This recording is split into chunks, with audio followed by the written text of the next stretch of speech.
Hi, I'm Scott Birmingham, and welcome to Foyer Review One-on-One. I'm lucky to have with us, down from LA and up for the Reno Film Festival, Academy Award winner, Mr. Joel Cox.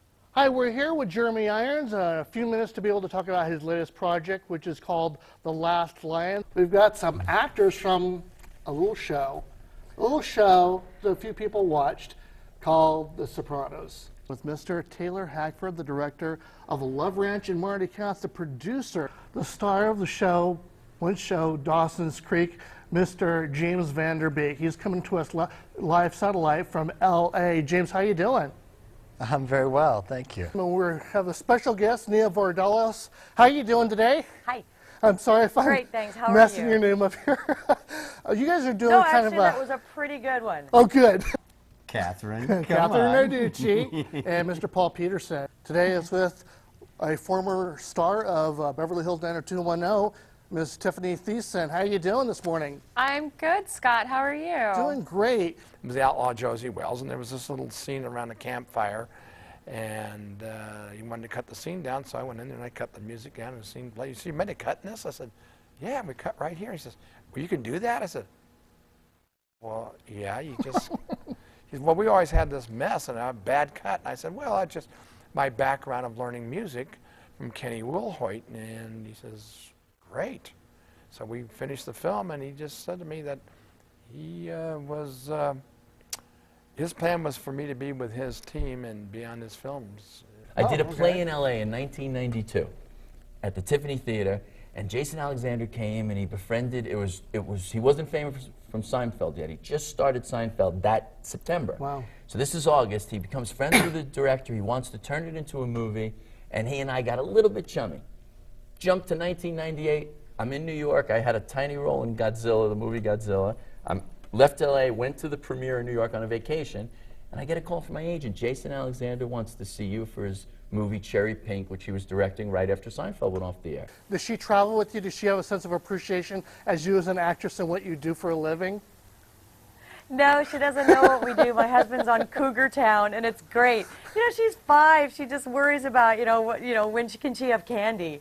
And just listening to you savor the written words, is that a hard thing for you to do, or does it come pretty easily? Because I was totally taken in by just your voice. Well, that's very flattering of you to say so. I mean, it's something I'm not aware of. I was, when I saw this movie, when I saw the footage, because this is a wildlife drama. The studio system really, in fact, was the best way to create a core of professional actors, technicians, sound recordists. It had a level of professionalism that is unmatched.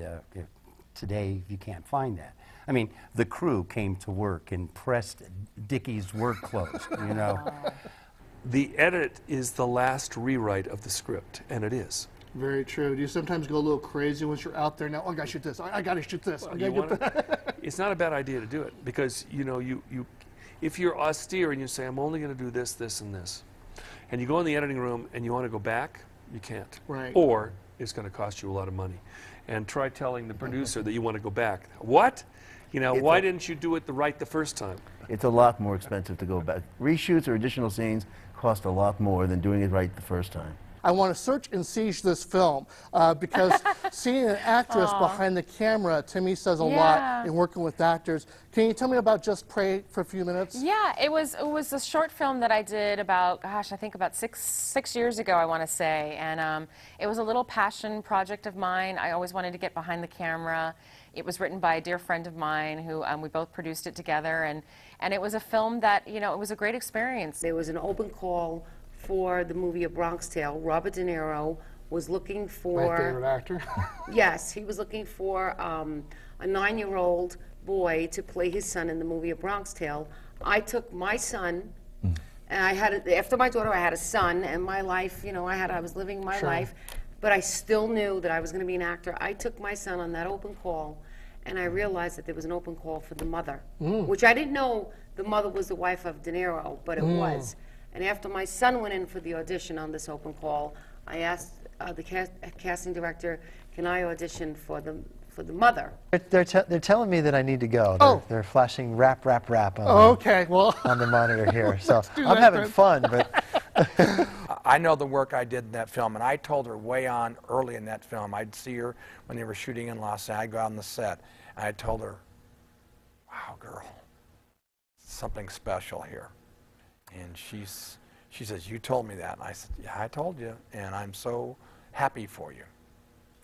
well, thanks, Joel, for being here very much. Absolutely. For those of you who don't know, Unforgiven, which you won the Oscar for, is one of the 100 most memorable films according to American Film Institute. So I'm very privileged to have the very editor here and enjoying and celebrating the Reno Film Festival. I'm Scott Birmingham, and this is One on One with Joel Cox, and this is For Your Review.